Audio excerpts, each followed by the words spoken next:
Bagaimana bisa Jepang terlibat Perang Dunia Kedua? Apa yang melatar belakanginya?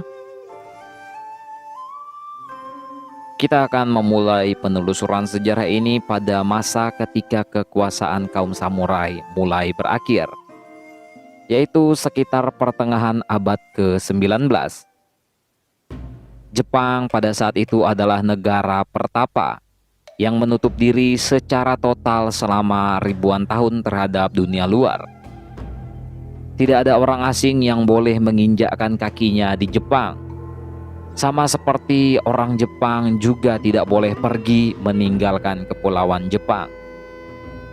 Secara praktis, orang Jepang tidak pernah punya kontak sama sekali dengan orang asing.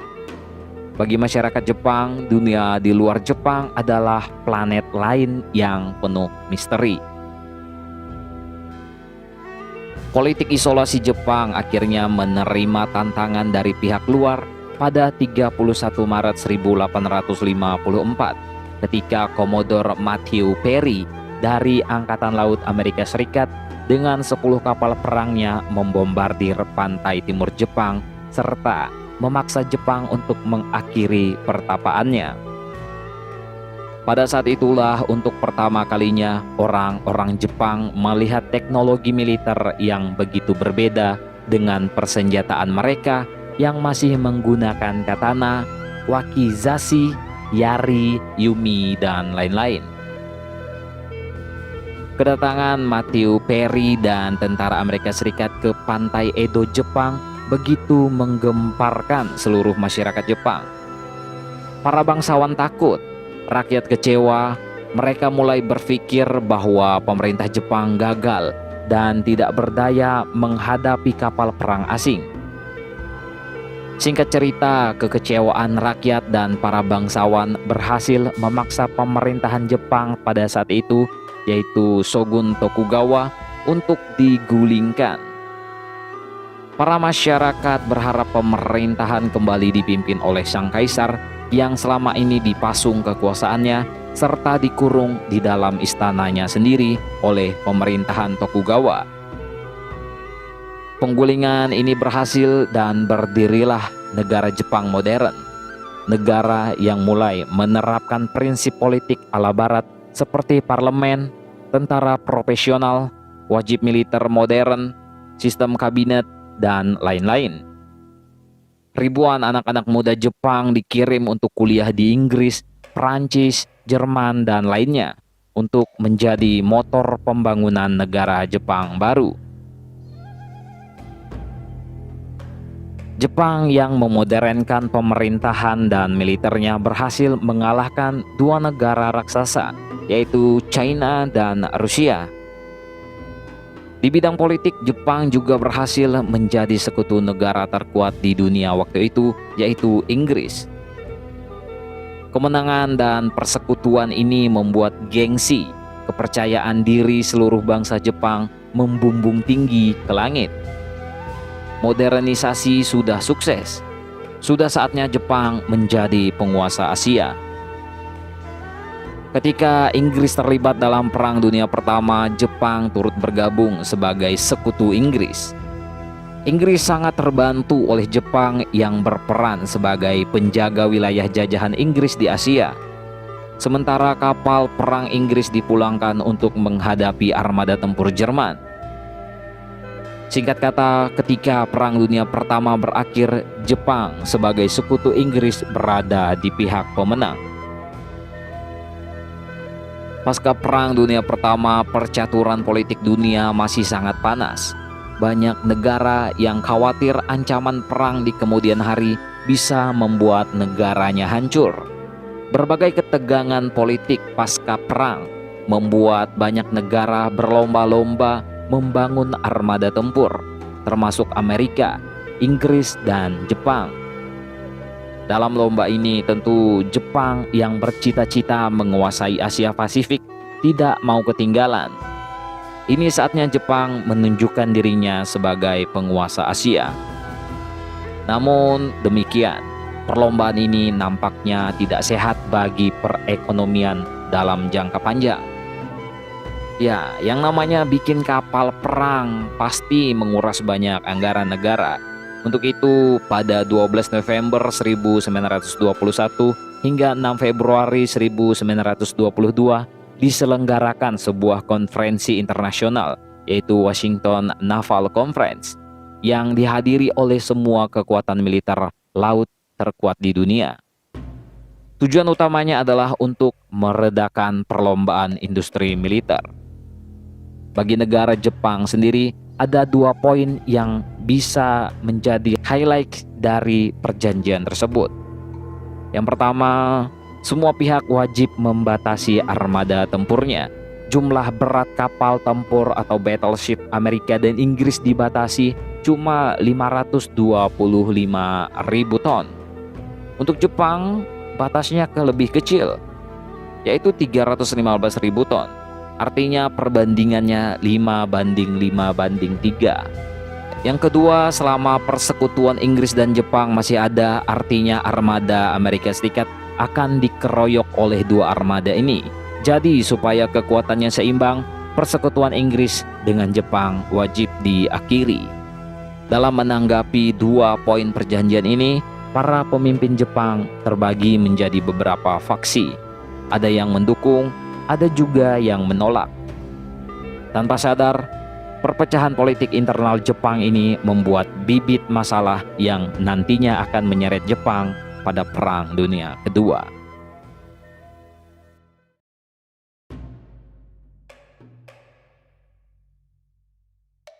Setelah perjanjian Washington ditandatangani, terjadi perpecahan pada kalangan militer Jepang. Singkat cerita, angkatan bersenjata Jepang terpecah menjadi 4 faksi. Keempat faksi ini hubungannya tidak stabil. Terkadang bersaing memperebutkan posisi, terkadang bahkan saling bunuh, tapi tak jarang juga mereka bersekutu. Kita mulai dari faksi pertama, yaitu faksi perjanjian, Joyaku-ha. Diisi oleh kalangan angkatan laut yang menyetujui perjanjian Washington. Mereka berpendapat hasil perjanjian Washington yang membatasi pembangunan militer Jepang dengan porsi 3/5 adalah hal yang masuk akal. Di satu sisi, Jepang memang tidak memiliki kekuatan ekonomi maupun teknologi yang cukup untuk bersaing dengan Amerika Serikat ataupun Inggris. Di sisi lain, luas perairan yang perlu dijaga oleh Angkatan Laut Jepang juga tidak seluas perairan negara Amerika yang mencakup 2 samudra, yaitu Pasifik dan Atlantik. Jadi pada intinya porsi 3/5 itu wajar dan bahkan menguntungkan bagi Jepang.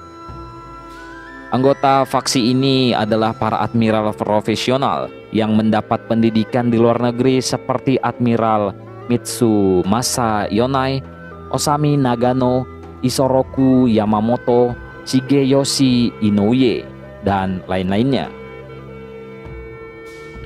Faksi kedua adalah faksi armada, Kantai-ha. Berbeda dengan faksi perjanjian, faksi ini adalah pihak angkatan laut yang menolak perjanjian Washington. Bagi faksi armada, pembatasan ini adalah soal harga diri Jepang. Pembatasan industri militer sebesar 3/5 adalah tidak adil. Jepang telah diremehkan, dianggap tidak sederajat, dan dikadalin oleh kekuatan Barat. Oleh karena itu, Jepang harus menolak isi perjanjian ini dan membangun kekuatan militer sesuai dengan takdirnya sebagai penguasa Asia. Anggota faksi ini adalah admiral ultranasionalis seperti Kato Kanji, Chuichi Nagumo, Pangeran Hiroyasu Fushimi, dan lain-lainnya. Faksi ketiga adalah faksi Jalan Kekaisaran atau Kodoha. Didirikan oleh jenderal angkatan darat yang ultranasionalis seperti Sadao Araki dan Jinzaburo Masaki. Mereka hakul yakin bahwa kejayaan Jepang hanya bisa dicapai jika dibimbing oleh semangat Bushido atau semangat samurai tradisional. Mereka beranggapan bahwa kekuatan semangat Bushido yang diusung oleh angkatan darat membimbing bangsa Jepang untuk menghapuskan semua pengaruh buruk partai politik, korupsi, individualisme, dan budaya barat. Intinya, faksi ini adalah faksi ultranasionalis dengan landasan semangat tradisional Bushido yang percaya bahwa Angkatan Darat adalah pihak yang ditakdirkan untuk menjadi pemimpin Jepang. Faksi yang keempat adalah faksi kontrol atau Toseiha. Berseberangan dengan faksi jalan kekaisaran ada juga faksi Angkatan Darat yang dipimpin oleh Tetsuzan Nagata, yang diikuti oleh Hideki Tojo dan beberapa jenderal lainnya. Tidak seperti faksi jalan kekaisaran yang mementingkan tradisi dan semangat Bushido. Faksi kontrol ini berpendapat bahwa Jepang perlu mengutamakan modernisasi untuk meningkatkan efisiensi. Buat mereka, segala hal sebaiknya ditempuh dengan pertimbangan pragmatis demi progresivitas, termasuk menyingkirkan tradisi. Jepang perlu segera meninggalkan hal-hal tradisional yang tidak masuk akal dan fokus pada keputusan-keputusan yang efisien dan masuk akal. Mereka juga yakin Angkatan Darat adalah organisasi terbaik yang bisa memimpin Jepang menuju modernisasi. Perpecahan faksi di kalangan militer ini menciptakan kekacauan politik di Jepang pasca Perang Dunia Pertama. Namun kekacauan ini jangan disamakan dengan kekacauan di Jerman. Kalau masyarakat umum bisa menyebutnya Jermannya Hitler untuk merujuk pada saat Jerman dikuasai mutlak oleh Hitler, di Jepang tidak ada Jepangnya Tojo atau Jepangnya Yamamoto atau Jepangnya siapapun. Sebab situasi politik militer maupun sipil Jepang di tahun 1930 sangat kacau balau. Segala bentuk kekacauan politik ini secara perlahan terus membawa langkah Jepang menuju jalan perperangan. Sejujurnya jika ingin dijabarkan secara detail akan sangat-sangat rumit sekali ceritanya. Tetapi dalam pembahasan kali ini saya akan mencoba merangkum menjadi 5 bagian penting. Dominasi militer dalam politik Jepang. Perang Dunia Pertama yang berujung pada kekalahan Kekaisaran Jerman dipelajari dengan cermat oleh Jepang. Kesimpulan para jenderal dan admiral Jepang, Jerman kalah karena kekurangan sumber daya alam. Jadi kalau Jepang mau siap berperang dengan negara-negara Eropa, Jepang harus memastikan memiliki sumber daya alam yang memadai. Artinya Jepang perlu memiliki jajahan yang punya banyak tambang dan terhubung dengan tanah air Jepang. Untuk mengamankan sumber daya itu, pihak militer terus berupaya mewujudkan dominasi militer dalam politik Jepang. Undang-undang pemerintah Jepang memastikan semua Perdana Menteri Jepang tersandra oleh Angkatan Laut dan Angkatan Darat. Selain desakan politik, kekuasaan militer juga dipengaruhi oleh adanya tentara liar atau assassin yang kerap melakukan pembunuhan terhadap tokoh politik yang berhaluan pada pelemahan peran militer di Jepang. Ya, kurang lebih situasinya seperti manga Kenshin Batosai yang sang pembantai itu loh. Jadi ceritanya pada November 1921, Perdana Menteri Takashihara dibunuh karena dianggap terlalu lembek pada Korea. 10 tahun kemudian Perdana Menteri Osachi Hamaguchi juga dibunuh karena kebijakannya memotong anggaran Angkatan Laut. Tidak hanya melakukan pembunuhan politik, tentara Kwantung atau tentara Jepang yang berkedudukan di daerah Korea juga menyabotase rel kereta api di Manchuria. Saat tentara China memeriksa sabotase tersebut, tentara Jepang menembaki tentara China.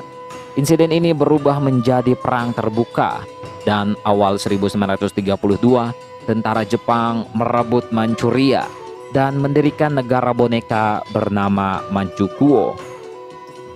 Kejadian ini seharusnya berujung pada dihukum matinya banyak perwira Angkatan Darat yang melakukan operasi militer tanpa perintah, tanpa izin, tanpa sepengetahuan pemerintah pusat di Tokyo. Konyolnya, pemerintah pusat Jepang bukannya memecat dan menghukum mati para opsir yang terlibat, malah mengundurkan diri, termasuk sang Perdana Menteri Wakatsuki Raijiro. Ketika Perdana Menteri pengganti yang baru Inukai Tsuyoshi mencoba merundingkan perdamaian dengan pemerintah Cina, kaum militer dan faksi armada yang ultranasionalis tidak mentolerir sikap lembek dengan pihak asing. Mereka mencoba menembak mati Perdana Menteri Inukai bersama para menteri terdekatnya di rumah dinas mereka. Gila sekali coy. Para sekutu ini mencoba membunuh Perdana Menteri mereka sendiri demi harga diri militer. Pembunuhan ini sekaligus menandakan berakhirnya semua kendali sipil atas militer Jepang. Kegilaan ini memuncak pada tanggal 26 Februari 1936. Lebih dari 1.000 tentara dan faksi jalan kekaisaran menyerang rumah-rumah pejabat tinggi kekaisaran dan semua petinggi militer dari faksi lain, termasuk Perdana Menteri Keisuke Okada, hampir terbunuh. Untungnya pemerintah Jepang kali ini bertindak tegas. Kaisar Hirohito sendiri memerintahkan untuk melibas upaya kudeta tersebut. Setelah kudeta berhasil ditumpas, semua jenderal dari faksi jalan kekaisaran dipecat atau dimutasi. Pemberlangsuran kudeta ini praktis mengakhiri kekuatan faksi jalan kekaisaran. Sayangnya, berhentinya pembunuhan tokoh politik ala Hitokiri Batosai ini tidak berarti berakhirnya pengaruh militer atas kabinet Jepang. Setelah kudeta gagal ini, pihak sipil makin takut dan tak berdaya. Berselisih pendapat dengan militer berarti nyawa adalah taruhannya. Militer Jepang makin berkuasa.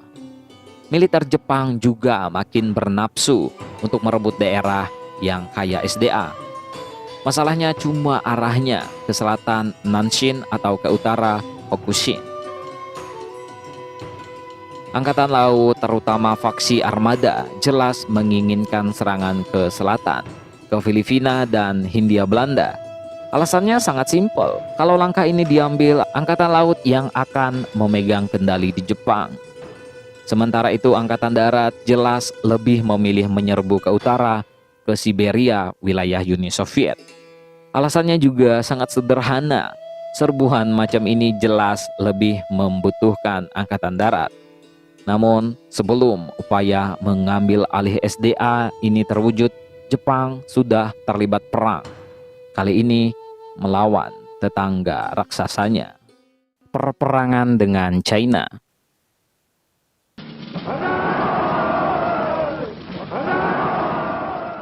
Waktu itu 7 Juli 1937. Tentara Jepang yang sedang menjaga jembatan Marco Polo di dekat Beijing terheran-heran ketika mereka sadar ada satu rekan mereka yang menghilang. Dalam keadaan panik, mereka mengira satu rekan tersebut telah diculik oleh pihak China. Untuk itu, mereka menuntut untuk melakukan sweeping ke daerah China untuk mencari si tentara yang hilang itu. Permintaan tidak jelas ini tentu saja ditolak oleh pihak China. Keadaan semakin panas dan akhirnya berujung pada baku tembak dan baku hantam antara tentara China dan tentara Jepang. Padahal usut punya usut, tentara yang menghilang itu sendiri sebetulnya sedang ke toilet untuk buang air besar. Mungkin pada saat ketemu tuh mereka ngomong kayak gini ya, "Loh, kita lagi diserang sama China ya? Sorry, barusan gue sakit perut jadi BAB agak lama," katanya.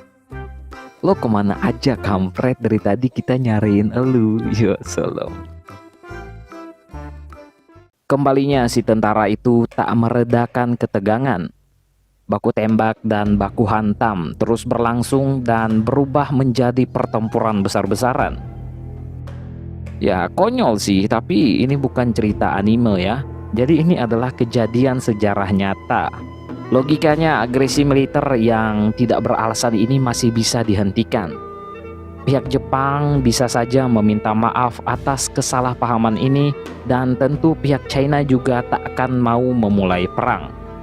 Tetapi Perdana Menteri Fumimaro Konoe merasa perlu mengambil hati kalangan ekstremis militer. Sekaligus juga mungkin takut dibunuh karena dianggap terlalu lembek dengan pihak asing. Sehingga sang Perdana Menteri tetap mengirim serdadu tambahan ke daerah tersebut dan menyampaikan pidato bahwa akan memastikan China menerima ganjarannya. Akhirnya gencatan senjata awalnya yang sudah terjadi malah cuma mendapat sedikit perhatian. Pidato Konoe yang provokatif malah menjadi headline media. Pihak China tentu saja berpikir bahwa Jepang ngotot untuk ngajak perang. Ketegangan berlanjut, baku tembak, baku hantam dimulai lagi dan kedua belah pihak mengirim segenap pasukannya. Artinya dengan alasan yang sangat konyol, Jepang memulai perperangan dengan China dan 400 juta rakyatnya. Masalahnya menyerang China itu sebetulnya tidak ada dalam agenda militer Jepang. Agenda militer Jepang yang sebenarnya adalah merebut sumber daya alam di Siberia Utara atau di Asia Tenggara. Menyerang China ya tidak akan dapat apa-apa. Bukan hanya uang sebenarnya, sumber daya manusia dan sumber daya alam saja yang habis secara konyol dalam perang melawan China ini.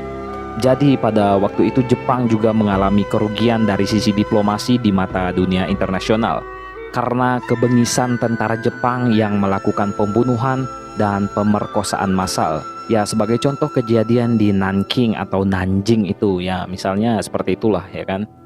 Jadi pada saat itu misionaris-misionaris agama Kristen asal Amerika yang berada di China terus mengabarkan kekejaman Jepang kepada media Amerika Serikat. Hal ini membuat publik Amerika Serikat makin benci kepada Jepang. China juga menolak menyerah dan terus mengobarkan perlawanan, bahkan setelah pasukan Jepang menguasai seluruh pantai China. Perang melawan 400 juta rakyat China tidak sejalan singkat seperti keinginan para petinggi Angkatan Darat Jepang.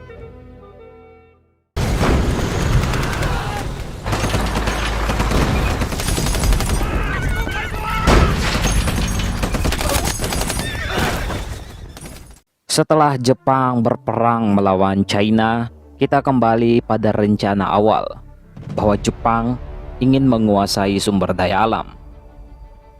Masalah mereka mau ke utara atau ke selatan.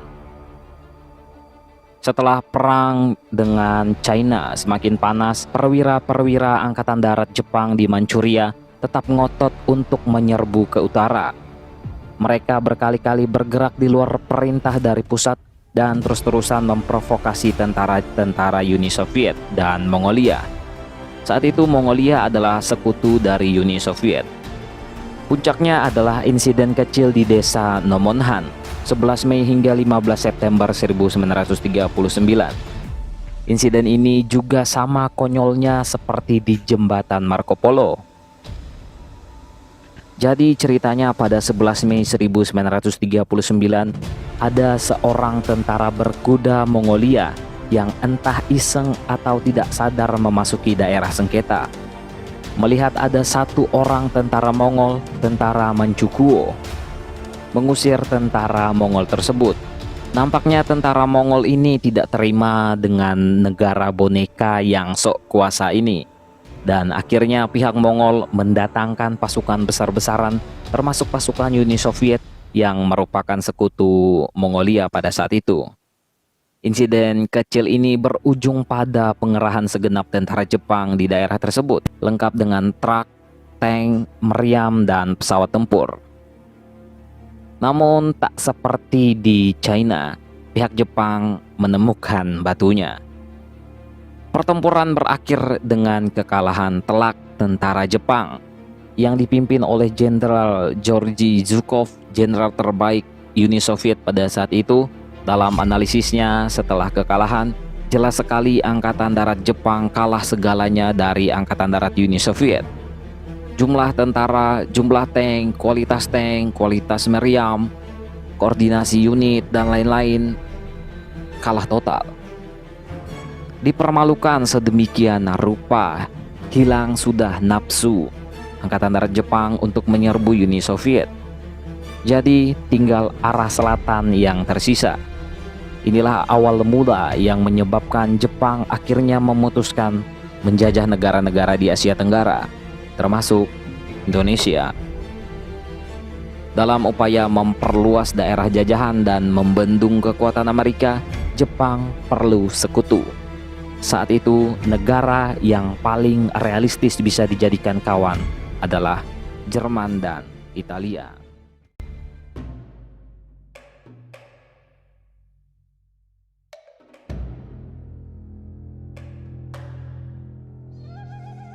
Admiral Yonai, anggota faksi perjanjian, Menteri Angkatan Laut di tahun 1939, dan rekan-rekannya semakin khawatir.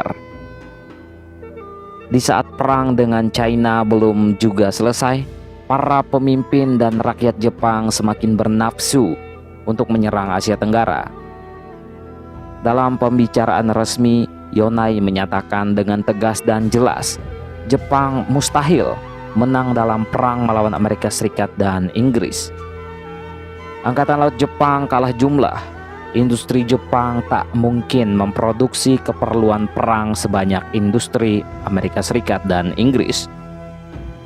Yonai dan admiral lain dari faksi perjanjian juga memprotes keras usaha faksi lain yang ingin mencoba membangun persekutuan dengan Hitler dari Jerman. Saat itu Jerman sudah memulai Perang Dunia Kedua di Eropa. Jerman sudah berperang melawan Inggris dan Prancis.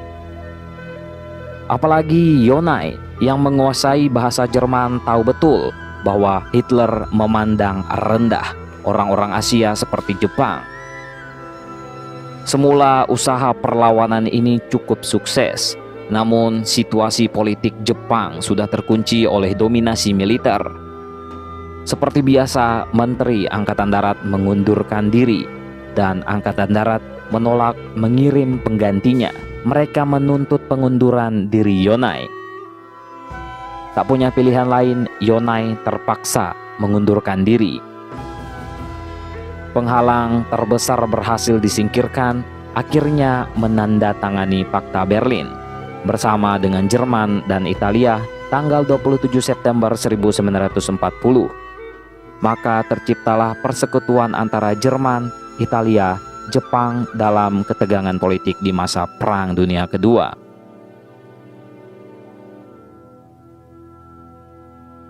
Akibat perjanjian politik ini, Jepang harus menelan pil pahit karena terkena embargo oleh Amerika Serikat. Amerika Serikat secara resmi menghentikan ekspor baja ke Jepang sekaligus membekukan semua harta Jepang yang berada di Amerika Serikat. Ini membuat Jepang khawatir sebab Amerika Serikat adalah eksportir minyak terbesar di dunia, sumber utama minyak Jepang.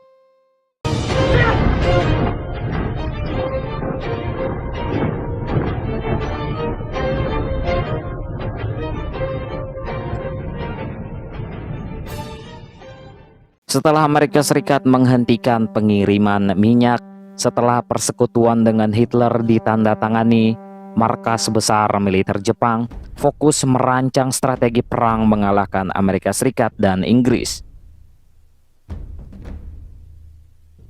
Tetapi kalian jangan membayangkan bahwa perancangan ini dilakukan oleh para admiral Jepang papan atas yang berpengalaman di medan tempur. Justru rancangan ini dilakukan oleh para perwira muda menengah sekelas mayor dan letkol yang radikal, sembrono dan cenderung ultranasionalis.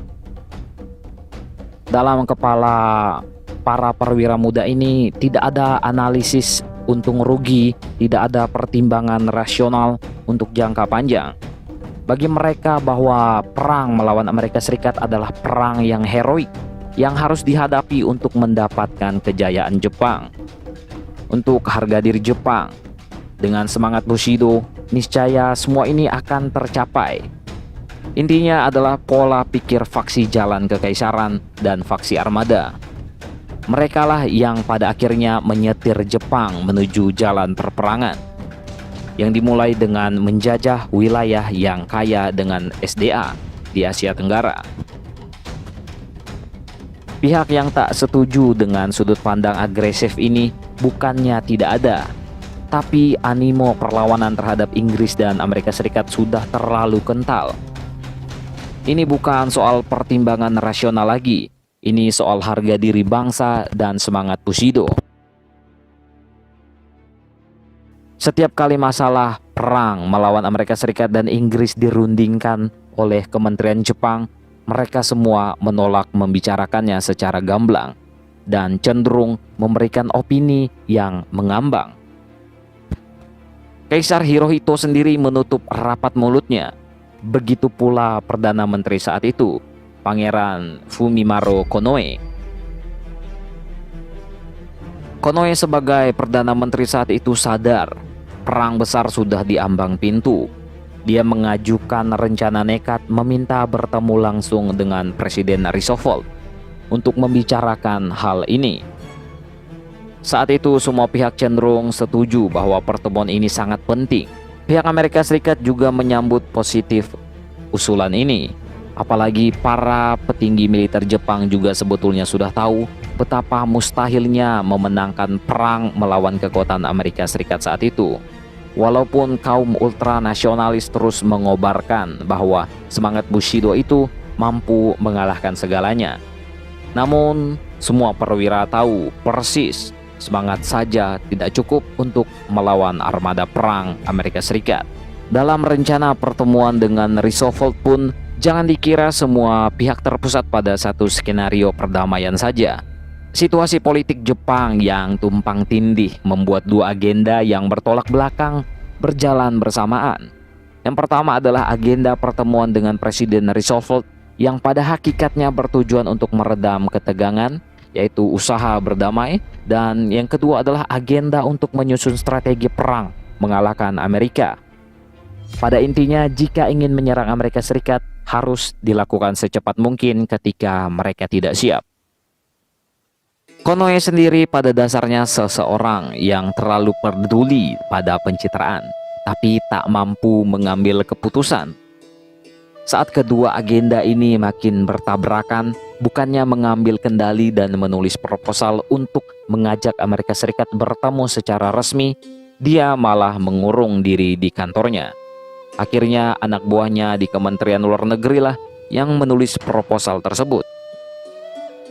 Tanpa bimbingan sang Perdana Menteri, mereka menulis proposal yang intinya mengulang tuntutan Jepang kepada Amerika Serikat. Tuntutan yang sudah ditolak oleh pihak Amerika Serikat.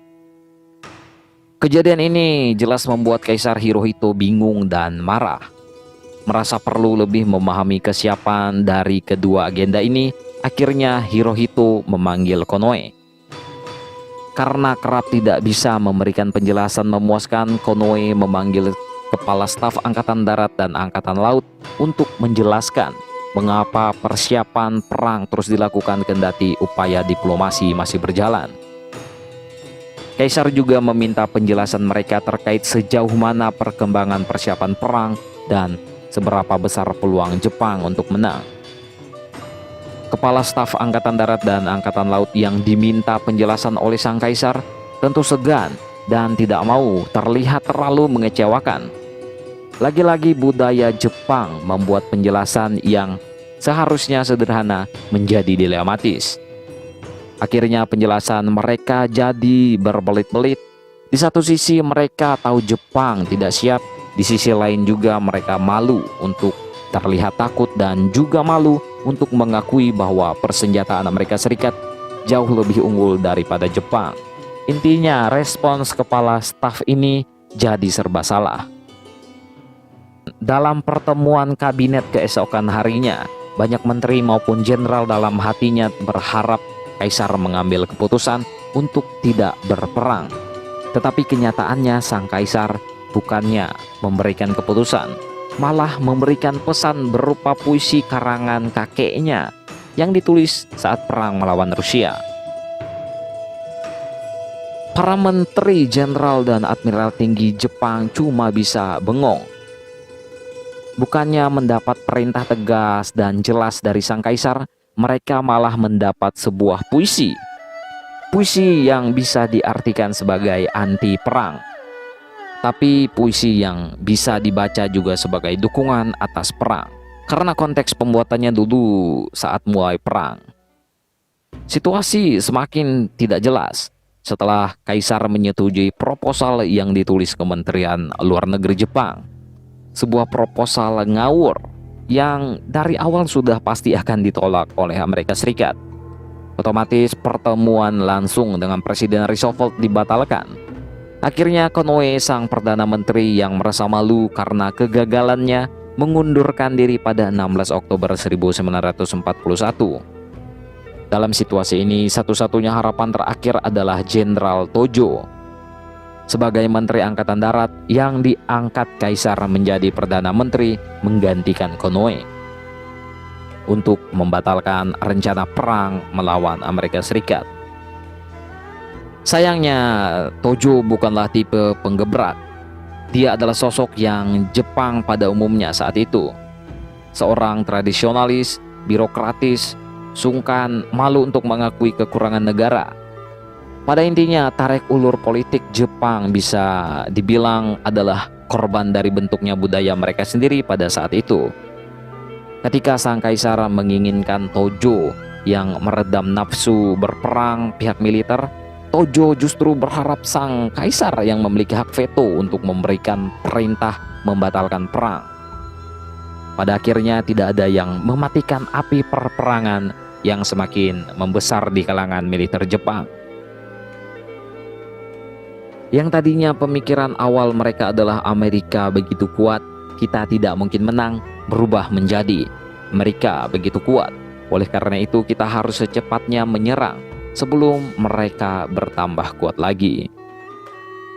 Diplomasi akhirnya menjadi alat untuk menipu pihak Amerika Serikat agar mereka tidak sadar bahwa Jepang sudah mengirim armada kapal induknya untuk menyerang pusat armada Pasifik Amerika Serikat, Pearl Harbor, pada 7 Desember 1941. Ketakutan Jepang kalah dalam perang pada akhirnya menyeret Jepang ke dalam perang yang dari awal tak mungkin mereka menangkan. Demikianlah sekelumit kisah kekacauan politik Jepang yang melatar belakangi keterlibatan Jepang pada Perang Dunia Kedua yang ditandai oleh penyerangan di Pearl Harbor. Saya harap dengan adanya video ini bisa menambah wawasan kalian tentang sejarah politik dunia dan bisa secara proaktif menelusuri lebih mendalam pada banyak topik sejarah politik lainnya. Tentang ini bagaimana menurut kalian? Coy.